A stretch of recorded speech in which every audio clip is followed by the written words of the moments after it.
Sadly, sometimes life is more about overcoming obstacles than hitting up against them. And I will tell you that if you have lived long enough, you'll know that life tends to present you a series of new challenges just after you've accomplished beating the old challenge. Well, my guest today, I've been so excited about this show. My guest today is going to tell you a story of overcoming obstacles that's first going to make you want to cry. And then second is going to kick you in the butt and get you into action. I cannot wait for today's show. EdTalks Live is next.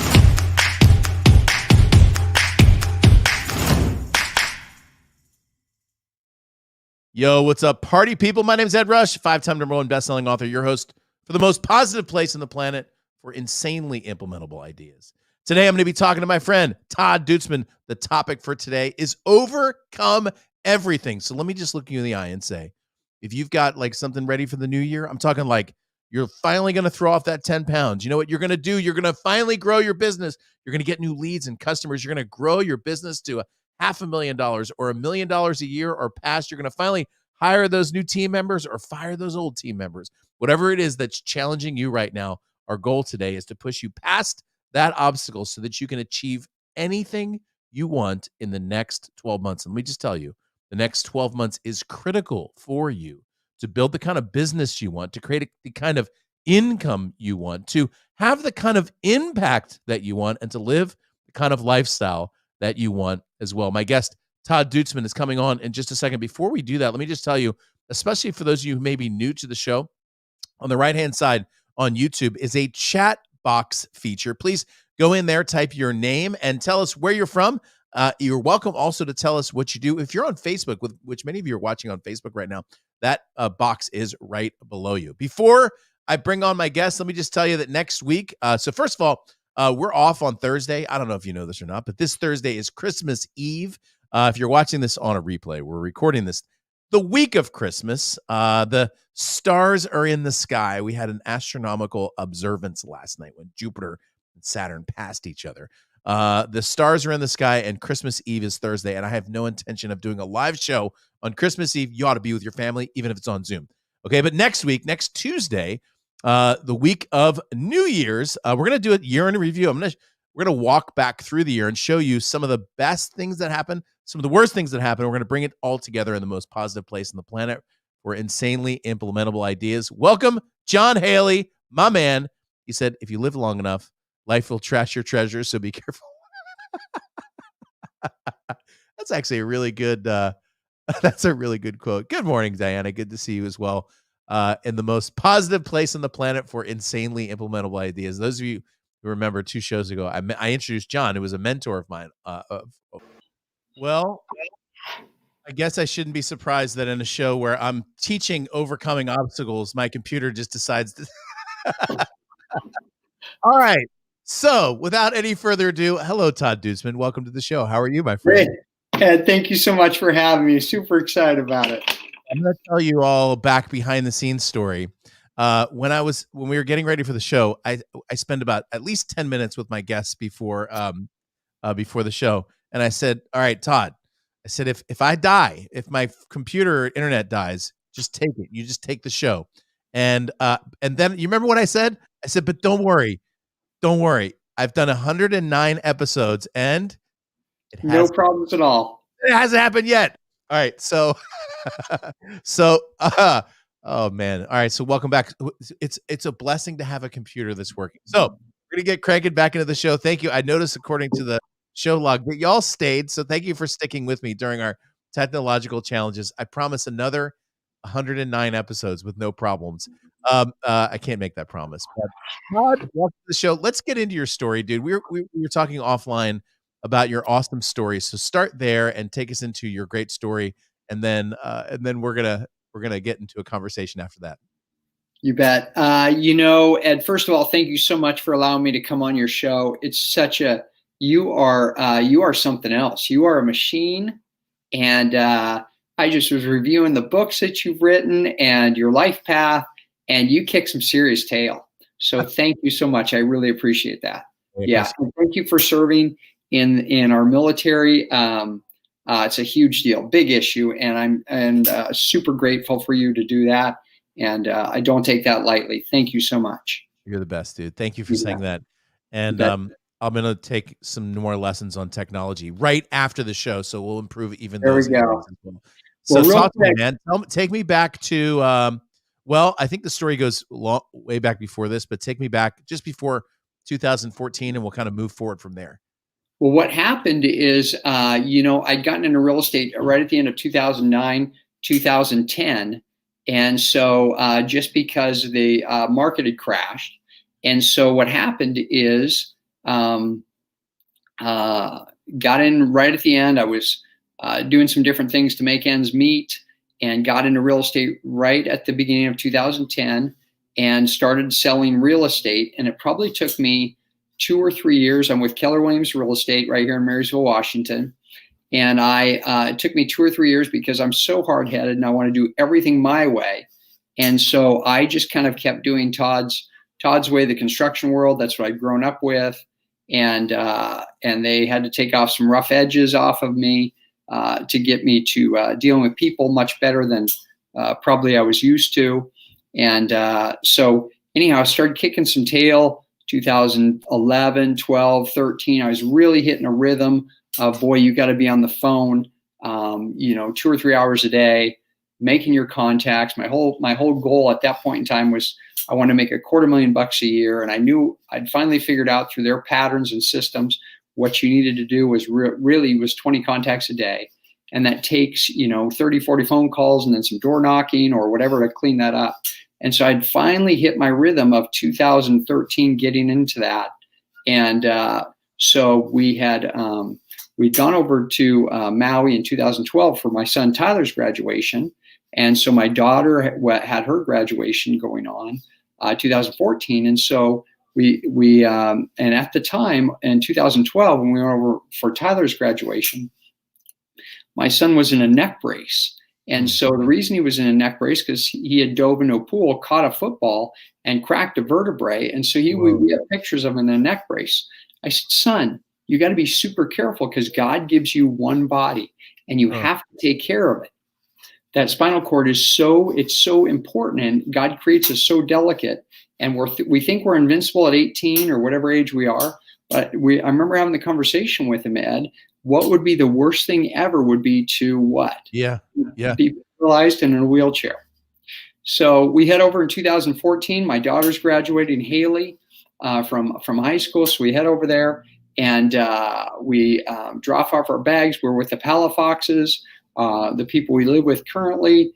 We're just so excited. We drop off our bags, grab something to eat. We're at the condo laughing, getting ready to head to the beach. We head to that beach and there's probably 20 or 30 of us all frolicking around, all friends, having a blast. And we start, body surfing and everything like that. And so I happen to take a wave and I take that wave and boom, I hit the beach and it's just like, I'm a human dart right into the beachhead. Oh, man. And my whole body, I go from being a full-blown, 45-year-old walkie, doing whatever I want, not needing anybody to, being flat on my back in a hospital room. Wow. And asking my wife, hey, you know what, can you itch my wife, Tammi, can you itch my cheek? Because I got an itch in my cheek, And so how did you get out of so you had that incident. Did someone have to take you out of the water? How did that even? Yeah. And so, so what happened is my life is, I thrive on fun and I want to be, kind of like, when I listen to you on your podcasts and stuff and about being able to maneuver an F-18, I don't even know how fast you're going, but to be able to move and in 3 seconds, you're able to turn the plane all the way around. I want to be on fire all the time. And so I'm up on that wave, and all the adrenaline's popping and I'm excited because I want to be the furthest in there. And so I'm catching that wave. And so I'm right up at the top. And so when I hit the sand, everything just jolted out. So there was 3 thoughts, Ed, that went through my brain. The first one was, God, was this how I'm checking out? And then the second thought was, wow, this is how the jellyfish must feel, because my phalanges are just like floating in the water. Wow. And Wow. then the third thought was, wow, somebody better grab me really quick, because I can hold my breath for almost a couple minutes. And it's not like you can just TiVo the waves, because they just keep crashing. Yeah. They just keep coming. And so my buddy Barry Gould and then my son Tyler came over there, and Barry thought I was kidding. He thought I was just messing around. Oh, wow. So he comes over and flips me over, and there I am, and I can't move a thing. And he thought I was kidding when he turned me over. And I said, man, I can't, I'm screwed on this one, Barry. I can't move anything. Wow. Wow. Yeah. So in that moment, when you were thinking, is this the end of my life? Yeah. What was going through your mind? I've had one time in my life where I had that round of thinking, at least one time. Yeah.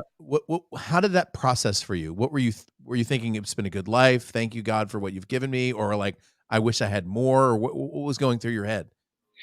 What was going through my head was, this is fascinating. And I remember, I can still remember being face down and looking around and seeing the light shine through the water. And I thought, what a fascinating experience. And I'm game for anything. So you throw anything at me, and I there's some background issues there. There's some father issues, some mother issues that really helped me to work through this. But I was so fascinated with just the experience at that point in time of, this is so odd and so unusual, that I don't think that I'm not really, there's nothing cognitively that went through, except for, boy, what an amazing experiment that I get to experience right now. It's so cool, man. And I'm thinking, honestly, I'm thinking I'm invincible. So I'll be ready to go out for dinner. Just, right. Give me the hospital for a few minutes, and then I'll be back. And I told everybody I should be back by dinner. I should be good to go. Is that what you said? You said I should be back by dinner? Yeah. Oh, wow. And so the lifeguards come down, and they know exactly what to do. Thank God for those guys. They pull me back. They grab me from Barry and Tyler. They pull me back into the waves, because the waves are crashing. So they let a couple go, and then they run in with me, and then they curl me up and everything else. And they said, "What's your name and how old are you?" And I said, "Well, my name is Stallion, and I'm 25. And Barry goes, No. His name is Todd Duitsman, and he's 45. So you're joking in this life saving situation. Yeah. What do you do? Yes. All right, Stallion. So there you go. Oh my goodness, it's such an interesting moment. I certainly haven't had anything that traumatic. I did have a great white shark encounter when I was surfing in Mexico. And the short version of the story is, my friend caught a wave and I didn't. So I'm out in the middle of the ocean with a shark. And I was not attacked by the shark, but I was sure that I was about to get attacked and die. Yeah. And I remember having a very short conversation immediately with God. And I said, if this is the end of my life, that's okay. And I'm thankful for what you've given me, but it would be great if I could have some more. That's about how that, and it was almost exactly those words, with that cadence that I said, and then I paddled and lived, Yeah. But the thought process, it certainly wasn't as terrifying as I thought it was going to be. And it was, the thought process actually is very life-giving, because you end up in a place where you're like, okay, I guess this is going to be okay, whatever happens. Yeah. So Stallion makes his way to the hospital, and now you're left with what to do now. I mean, you were an alpha male, fun-seeking guy, and actually you still are both of those things instantly. But how did you pull it all back together? Like, how did that happen?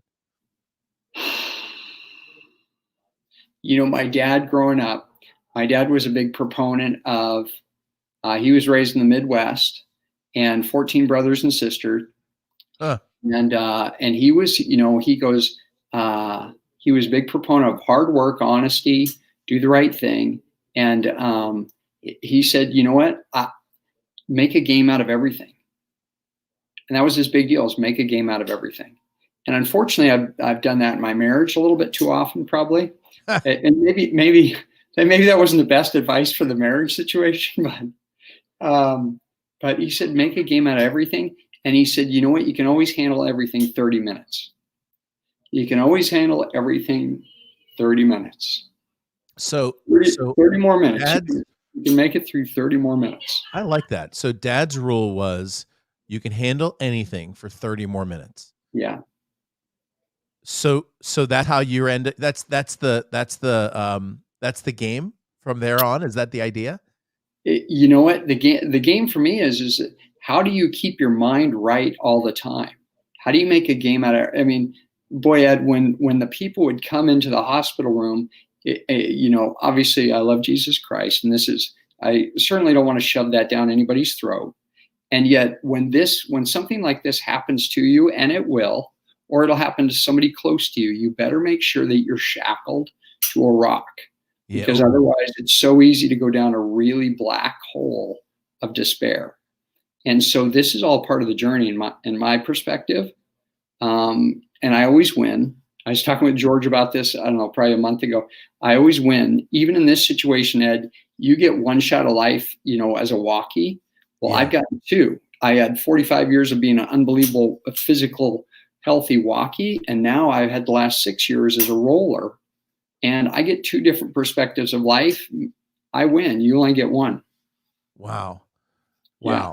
And so everything's a game. I mean, how do I, when people walk into the room, how do I make, first of all, that my heart shines, my soul shines. And then my whole job is, how do I help them to have their soul shine? And really, people want to be connected with. Wow. They want to be connected with, they want to be loved, they want to be appreciated. I honestly believe that everybody's doing the best job given their circumstances. And there's some bad people making bad decisions. I'm not going to argue any of that. Yet everybody, I certainly want to think the best of everybody until they prove me wrong. There's 2 points you just made that really blow my mind from a perspective. The first one was you can do anything for 30 minutes. And I think that's brilliant in the sense that you're in a hospital room and you've got a diagnosis that basically tells you the way the rest of your life's going to be. And it's completely different than the previous part of your life. Mm-hmm. And I personally don't know more than maybe 3 or 4 people who've been through what you've been through physically. But I do know that that's the moment that a lot of people check out. Yeah. And almost frankly turn into completely different people. But you managed somehow to turn this into, at least in the near term, into some kind into this game where you get 30 minutes to do what you're going to do your best with 30 minutes. The second concept that you coupled this with, I think, is really brilliant, which you said, I was shackled to a rock. Now that for you was a faith-based belief system that made its way into application in your life, which I don't know. I honestly don't know how anyone accomplishes anything without some sort of spiritual formation or foundation like that, because the whole world, like I said in the introduction, it might not be paralysis, but the world is basically designed to continue to throw you, to use this really kind of push the analogy, one wave after another. And those 2 things that you just said, number one was a real mindset thing, which is, hey, I can do anything for 30 minutes. The second one was a belief system thing, which is I'm shackled to my rock. And it's like those 2 things, man, if you got those 2 things, it doesn't matter what happens to you. You can almost do anything, right? Yeah. Yeah. I agree 100%. Because you have to have your baseline. And, you know, I was raised by an unbelievable man who, don't get me wrong, had his faults and everything. He passed away 2 or 3 years ago. And then raised by an unbelievable woman. And they were both strong, straight, true. And they, you know, my brothers, I certainly don't deserve my brothers. I mean, they treat me like gold. And I can't relate to people that have challenges within their family because, that don't speak to, their brother, sister, mother, father. I can't relate to that because that's so foreign to what's in my family. So that's a tough one for me to understand. But yes, I'm shackled to my faith, and really, that's the absolute. It's the baseline. So that combined with a great upbringing, and putting in lots of positive things in my brain all the time, and it's I don't know what else to say except for those two items. It's huge, man. All right, so I'm going to take a break real quick and say hello to everyone who just joined us in chat. By the way, if you just joined us, my name is Ed Rush. I'm here with my new friend, Todd Duitsman. By the way, we were introduced together by a guy named George Tolles. Todd mentioned the name George. I think George is actually watching right now, along with a whole bunch of his deal folks. Todd, by the way, I want to say a special thank you to my friend George, who he and I have. I'm 48 years old, and he and I have about 46 years worth of history together. Okay, so that's how far we go back. And so George introduces us. As you're joining us, you're more than welcome to jump in on the right-hand side on YouTube or below if you happen to be on Facebook in chat. Tell us who you are, where you're from, what you do. Here's my man, Robert.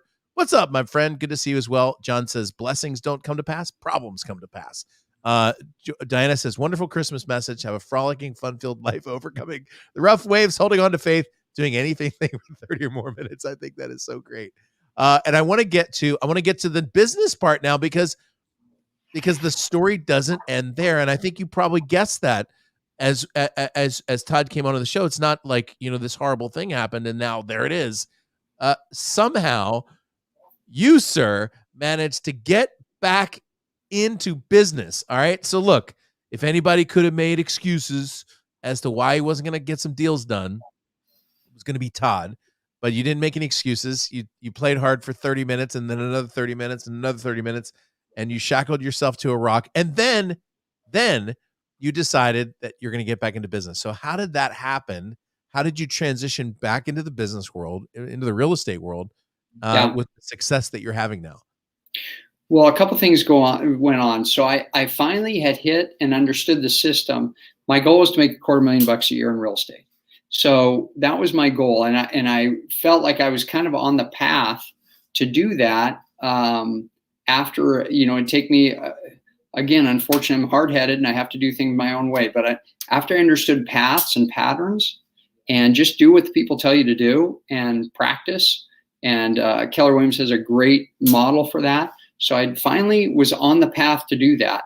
And I think I had 15 to 18 transactions or listings that were coming on when I had my accident in July of 2014.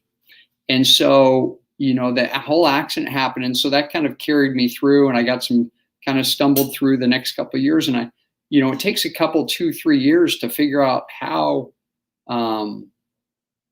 what you're going to do and what your life looks like, because you're in therapies, you're meeting with counselors, Doris and Gil, the people that we live with, open their house to us.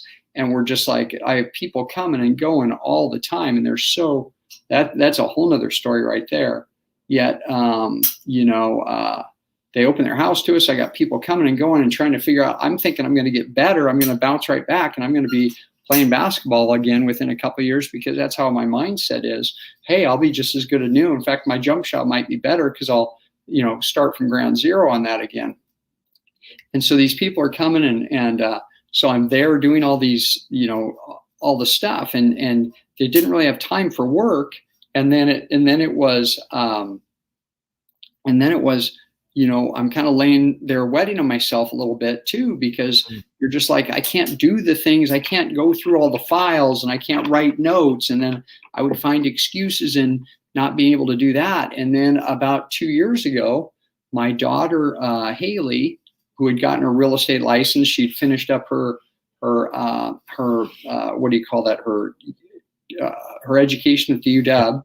And so she gets in, she goes, Dad, I'm going to help you for the next 6 months to a year, get your business going again. And so Ed, my daughter is super well disciplined. And so she has her superpower is time blocking and discipline. So she brought in the magic boxes, and she said, which were full of all my special people to call, all my real estate people, and they were filled with from January to June and July to December and all the names and numbers of people I need to call. And she would say, okay, call. And so I would get on the phone for 2 or 3 hours a day, and then we'd take a break. And then she had like little crackers or salad, because she's just like making sure that that I eat right and eat healthy. And I'd have a little tiny chunk of chocolate sometimes, and I'd get apples and I would eat those. And I'd be on the call, and she'd go, your scripts. I'd get off, and she'd go, your script sucked. Oh, that's awesome. You're tired. Take a nap. She'd go, you need to call faster. Quit talking about yourself so much. Wow. Whatever it was, she would hammer me. And so even Ed, I would go to deliver a message at a school, and I would go up there and I would deliver the message, and my daughter's in the crowd listening because she gave me the ride there. And before I'm rolling off the stage, I got my text message is lit up with, quit crying. Your voice needs to be stronger. Quit, whatever it was, quit going down this rabbit hole. This is your daughter. My daughter, yes. So, and I have to give that credit to my wife, because I'm a little bit scattered all over. My wife's a little more focused, Tammi. But my daughter would I'd be lit up. So anyhow, it took 2018. We were kind of limping along, and she comes in, puts the pressure on me 4 or 5 days a week, because I'm still doing, therapies and stuff like that. And then 2019 and then 2020, I'm finally starting to crank and get back in the black again. But because real estate isn't an overnight deal. You've got to put in the time, the effort, you've got to get traction. And so finally this year, starting to get traction again. And it's just time on task. And I do, obviously, I'm sharing, commissions and things like that, because I refer them out mostly. But I'm back, and I love to make my calls. I hate not working. I'm not the kind of guy that sits there and wolf down bonbons and watches Oprah. I want to be in the game, and I love scripts, and I love, the game of when you make that cold call. It's you don't know what you're going to get on the other end of the line. You don't know if you're going to get the crusty old World War II veteran, or you're going to get the just anybody. I mean, it's so delicious to make the phone call and make a game out of it. That's really cool. I want to get into the business stuff in just a second. Before I do that, Brian says, he says your daughter's awesome. John says he's not Todd, but he has a brother who I know, by the way. John's brother that was hit by a drunk driver 30 years ago. And has been in a wheelchair, by the way, ever since then. He's watched how difficult the journey has been. He said, Todd, you have an amazing spirit, and thank you. So, John, I was actually thinking about Jerry while Todd was talking about this as well. I think it's truly amazing. Your daughter was put in a particular place in a particular time to be that. And, sometimes you need somebody to kick you in the butt. And by the way, it doesn't matter as you're watching the show, if you're in a wheelchair or not. Sometimes you need somebody to kick you in the butt, and to say, make the call. And I'm just blown away, dude. I am blown away. I will tell you, most business owners I encounter don't make the call. You said that you needed to have 20, I wrote down 20 good contacts a day, 20 quality contacts a day. Yeah. That is a business metric that most business owners should have. How many leads do you need a day? How many new customers do you need per day or week or month? How many legitimate conversations? I used to have it broken down to the number of speaking events. I could almost to like the dollar predict my income based on the number of speaking events that I had. So there is a metric that most business owners have. And I got to give you credit, man, and your daughter, because again, most people don't do that. Like most business owners with fully functioning bodies don't get their butts off their couch and onto the phone, and you managed to be able to do that, but you did it with a coach, which I really like. So I think that's really cool. So I think that speaks to what you do for a living, Ed, is correct me if I'm wrong, but it's somebody comes to you and says, hey, I've got a goal. And then you chunk that goal down for them. And then I think it's the 4 Ds of discipline. Then you check on them, you chunk that goal down for them. And then from there, it's like you need to check in and it's the cadence of accountability. And then you got a little reward for them as they hit those goals. And so you just, like you said, you know your numbers. And I know that every 40 live people, there's a piece of business. It's awesome. And so it might not be today or tomorrow. And sometimes I list people's homes 6 years from when I initially contacted them. But it's just continuing to follow up. And you and I both know that if I sent my daughter down to, you're in Arizona, correct? San Diego. In San Diego. If she went down there and she followed you around for 4 to 6 hours a day, you'd get a hell of a lot more done than you get done already. Trust me, Ed. Because she's like a hawk. It's like, get off Facebook, get off Instagram. What are you doing that for? Why are you watching the news? I mean, she would just hawk you until you got the stuff done that you were supposed to get done. Would she be like yelling at me during my she's very sweet.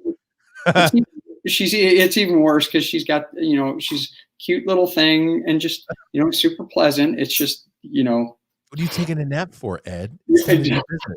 So, no, you're right, though. It's interesting. You do need people like that. I mean, there's a reason why elite athletes all have coaches. There's a reason why the greatest golfers, Tiger Woods, people in the PGA have coaches that follow them around on tour.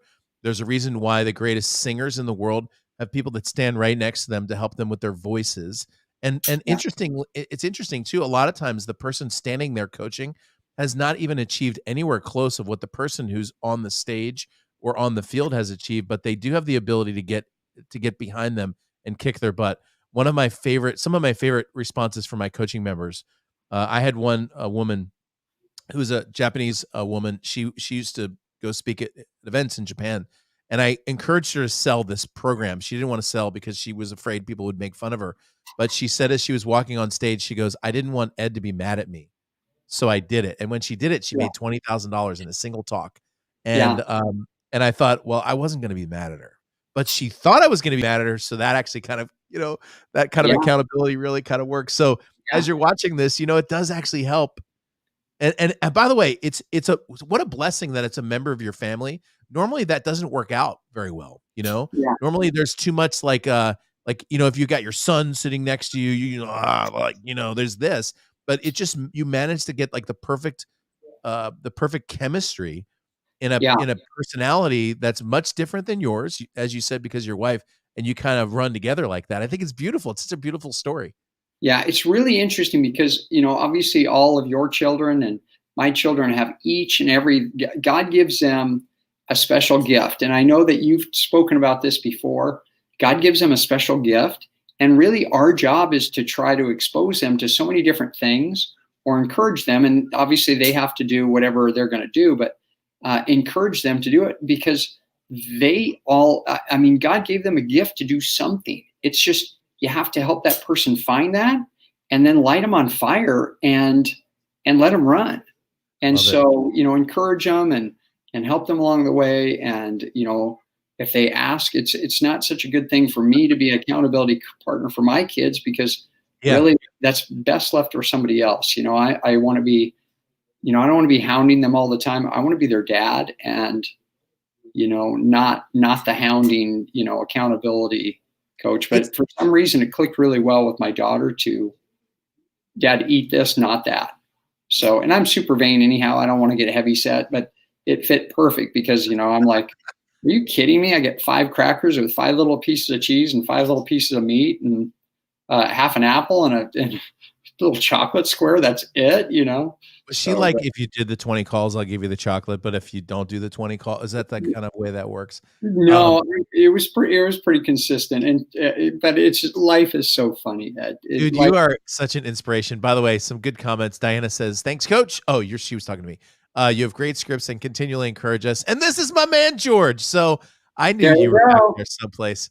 So speaking of people who aren't afraid to kick some people in the butt, George Tolles was the guy that kicked my dad in the butt. And actually, George Tolles was the guy who told my dad about Jesus. And my dad told me about Jesus. So we have a great relationship because George is basically like my spiritual grandfather. And a good friend and a great guy and a great copywriter. And he's the one who connected the two of us. And I love you, man. Yes. Just want to let you know that. George. Right? Thank you, George. And you want to talk about a guy who's overcome obstacles? That's him too. I should do a whole talk with him. All right. So I want to get actually into some of the business stuff, because you can't make 40 phone calls a day for like 10 years and not have some really great scripting. You don't do that.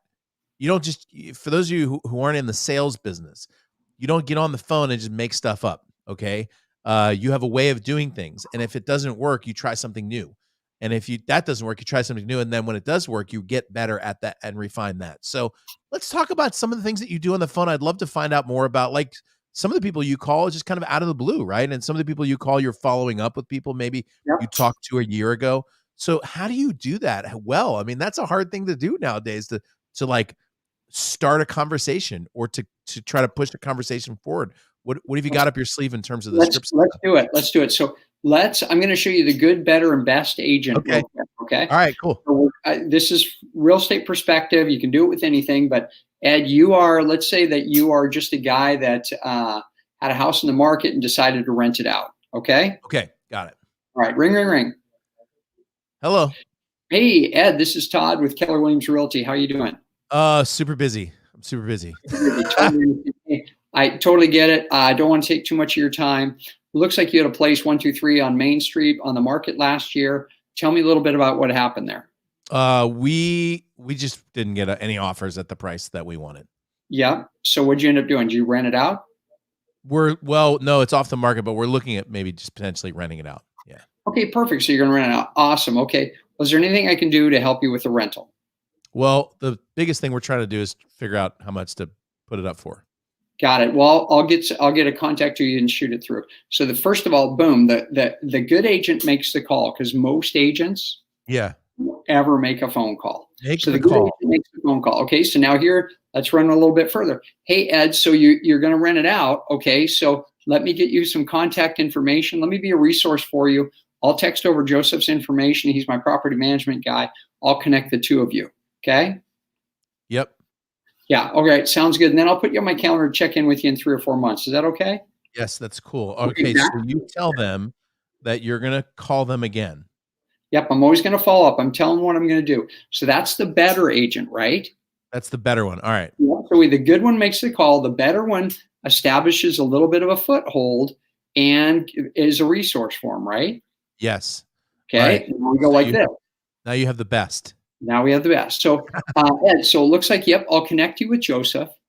And Ed, do you know anything about like renting out properties? Have you ever rented out a property before? It looks like you might have two or. Oh, okay. Yes. Well, no problem. Yes, I'll say yes. Yep, you got a couple. It looks like.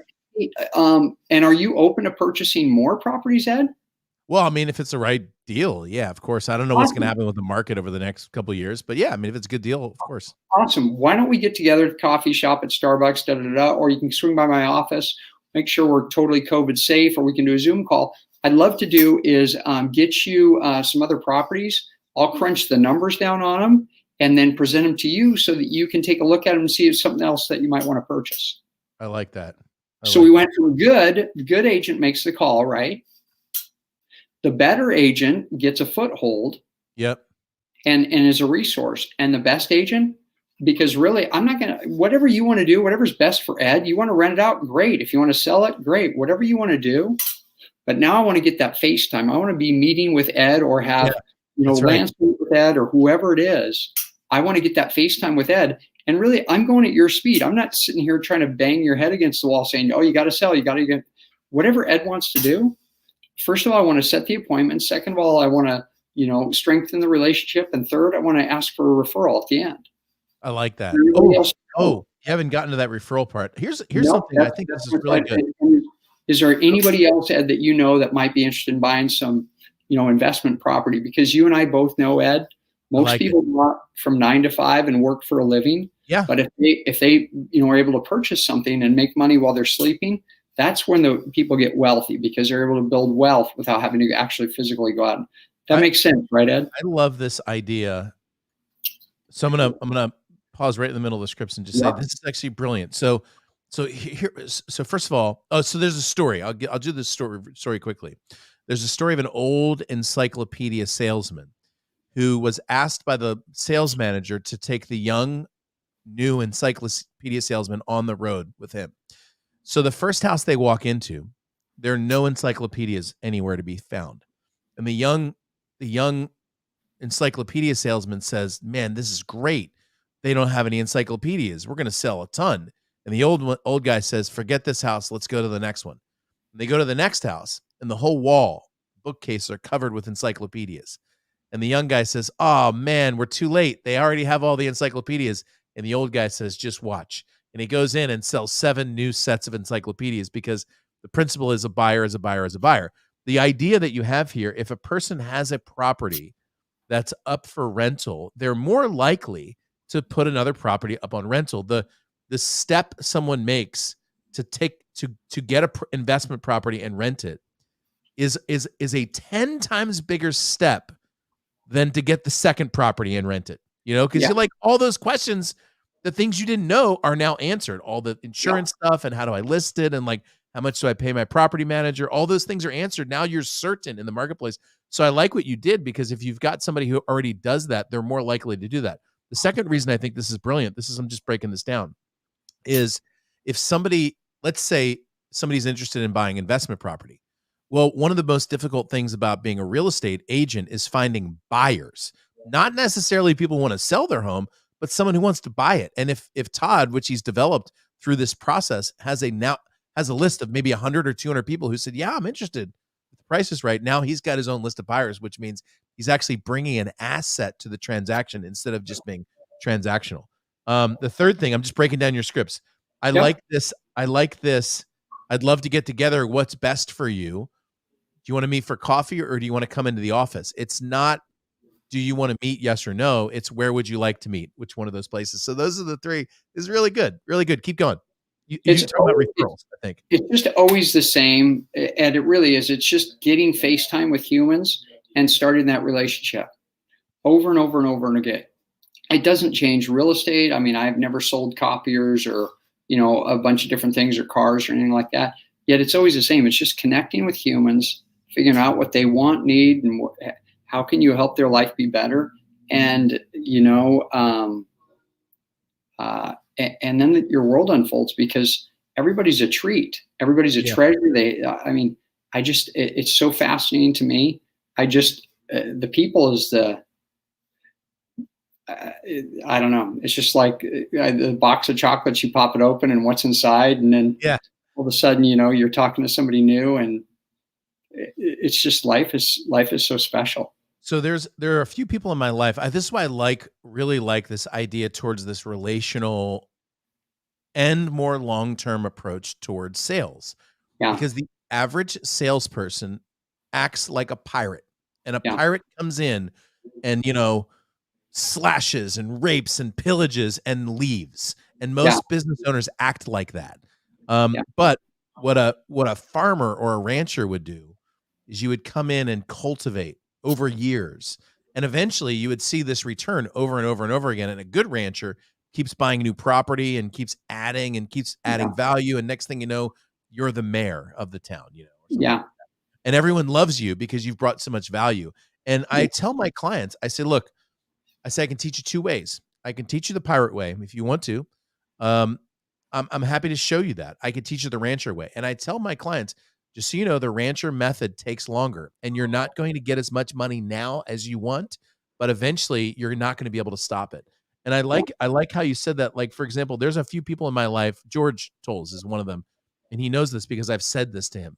He said, "Hey, Ed, would you consider?" And he would ask me a question, and I always say to George, I said, "George, for the answer is always yes." Okay. And I have a few people in my life that the answer is always yes. Whatever they ask, doesn't matter. They could just blanket. I want to ask you something. Yes. And when you develop relationships, Todd, like you're doing with people like that, the answer is always yes. Like when you ask somebody eventually for the sale, the answer is, well, who else are they going to go to? They know you that well. And I really like that. And it's being that resource of, what can I help you with? And I remember the whole Trend West. I think it was Trend West. We'd go down there and they would pressure you into sell, pressure you to buy. And then one time we went down there, and because I'm a sucker for those things anyhow, one time we go down there and I said, I'm not interested. They said, okay, no problem. We'll call you in like 6 months or a year or whatever. I said, what? And all of a sudden it was like, Yeah, we don't really care if the old way that Trend West used to work, they'd pressure you into trying to purchase, but all of a sudden, then I wanted to buy more Yep. because really they were like, hey, if you come back next week or next year, no big deal. We got another couple coming in a half an hour and they might buy or they might, but all of a sudden the pressure's off and it's like, they were whatever was best for me.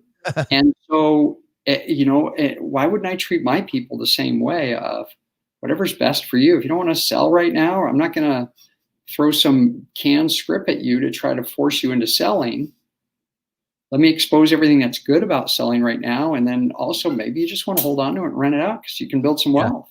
I really like that. So in the 80s and 90s, the sales trainers of the day, I could name a few, it doesn't matter, were very heavy on hardcore close the sale. And a lot of the strategies they taught were like that hardcore NLP. And you see that still today. Like if you go to a used car lot, you'll get that stuff. If you're Yeah. working with somebody who's like really slick insurance-y kind of person, you'll get Yeah. that. But because of social media, and frankly, because of the way our culture's changed relationally, you can't pull that stuff off anymore. You just can't. Yeah. Yeah. You have to build a relationship. Actually, I'll just you have to build a relationship or a perceived relationship. And Yeah. I don't mean that duplicitously. I just mean like a perceived relationship would be there's people who've watched 100 hours of my video Yeah. online, but I've never met, right? But that Yeah. person has a perceived relationship with me. There's nothing wrong with that. It's just I don't know who they are. They just know who I am. And so in today's marketplace, you need a relationship, ideally, or a perceived relationship, and that's transactional value. Yeah. Todd's buyer list has a actual future bank value on it. I think it's Yeah. really great. What else? What else on the sales side? That's the biggest thing is just getting in touch with people. I mean, you got to make your calls. And when I sit down and talk to people about real estate or anything along those lines, it's how you got to talk to 10 people a day minimum. Yeah. How are you going to Yeah. talk to 10 people a day, whether it's through social media or whether it's through, door knocking or phone calling? It's a contact sport. So you have to get out there and talk to a minimum of 10 people a day. And then you just, like you said, Ed, you're just planting seeds. Yeah. And Yeah. then, and I love hey, I don't want to sell till next June. Okay, no problem. So what does next June do for you? Well, my son's graduating from whatever. Okay, and then what are your plans? Where do you want to go? Well, I want to move to, Milwaukee. Oh, okay. Well, who do you know in Milwaukee? Well, fam, do you need a real estate agent? Because I can call ahead. Oh, okay. When you do want to, you want a rock star, not a slug, right? So you help them in that regard. And then you have it's called, in June of next year, you have a BOB, a BOB, a brick of business that's going to happen in June. And you make sure that it's going to happen, whether it's with you or somebody else. So then it's just really on you to make sure that you follow up and you're there to be a resource. If they need their roof, brushed off, or, they need a lawyer for whatever the case, you want to be that resource and you want to be touching bases with them. Yeah, it's really good. Yeah, I mean Yeah. that follows through with a principle that I teach. And by the way, I'll say this for 30 seconds, and then Todd, I'm gonna pitch it to you to wrap up today because I want you to leave everyone with with your form of motivation because we're just about done. And thank you, by the way, those of you who just joined us. I should have said this a little bit earlier, but my name's Ed Rush. I'm here with my man Todd Duitsman. We're about to wrap up the show, but we're talking about how to overcome everything. If you joined us late, you heard you missed Todd's story about how he went from successful, motivated real estate agent making 20 calls a day into an accident in 2014 that left him paralyzed, back into successful, motivated real estate agent making 20 calls a day. And the point we started with was as a business owner, you may be making some excuses as to why you're not making that call or building that website or putting up that social media platform or making the sale or creating the product or writing the book or getting the client. But now hopefully those excuses are all gone. Okay. Because you're listening to a guy who not only had a challenge, but overcame that challenge with a big smile on his face and actually joking somehow during the actual challenge, which is hysterical. And that's the point. We also talked about some great sales strategies that you can use right now. And what a great way to go into the Christmas break. Now's a great time to be thankful, but to look forward into 2021 to totally, totally, totally crush it. Okay. So that's your job and that's your goal. But Todd, this has been such a great interview and such a deep dive into you as a person too, which is a lot of fun. I've got some great ideas for you, by the way. I told you I would give you some by the time we were done. Appreciate that. And so we'll do that offline, but I want you to just kind of look into the camera and share your parting thoughts with the folks who are watching today. Well, first of all, you know what? My wife deserves all the credit because I would be laying in bed every single day. She's my caregiver. And man, I certainly appreciate my wife, Tammi. So my wife and my kids and Tyler, Hailey, and Kaleb, they're rock stars in my life. And Doris and Gil, they've opened their house to us and allowed us to just, they're the best family that isn't family. And you guys, life is short.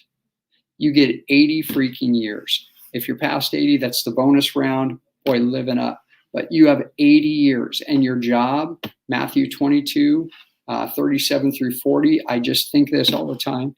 Love the Lord your God with all your heart, mind, body, and soul. And then you have to go out and love other people as you love yourself. And that's the hardest thing for me because I'm selfish all the time and I want things for me, me, me, me, me. So, and that's how I really, my whole goal in life is to my soul to shine, and then I help your soul to shine. And then in turn, you're able to go out and help somebody else's. So you guys, you know what? I would just implore that you do that. And then as far as business related, you guys, it's just a matter of loving your people, connecting with other humans over and over and over again, and get a coach, whether it's Ed or somebody else, get a coach, set a goal, lump it down into small little pieces, and then go chew on those little pieces and report back to that coach, and then get more input on what you're doing wrong, what you can be doing better, and keep moving towards your goal. So that I would tell you. Love it, man. I'm going to show you a resource that you can use right now. It's totally free, okay? This is facebook.com/Big Daddy's Big Adventure, which should be really easy to remember. It's Big Daddy's Big Adventure. By the way, this is where you can keep up with Todd. I mean, you know what? You should go here and just watch his video. Like every couple weeks, Todd will put like a new video up here, and it's just inspiring. I mean, look at this last one: 100 comments. Are you kidding me? 14 shares. I was telling him he's got more comments and shares and likes than I do. So good job on that. And so that's one resource available for you. The other resource is next Tuesday. We're doing our year in review, highlights and lowlights for the most positive place on the planet. You're not going to want to miss this. I'm going to give you my predictions for 2021 as well. So without any further ado, go click that button over there that says subscribe and click the little yellow bell next to that. Todd Duitsman, you, sir, are the man. Thanks for joining me on the show, buddy. Thank you for having me, Ed. I really appreciate you, and thank you for everything that you do. I appreciate you, pal. We'll talk to you next week. In the meantime, big smile on your face. Have an awesome Christmas. God bless. EdTalks Live is out.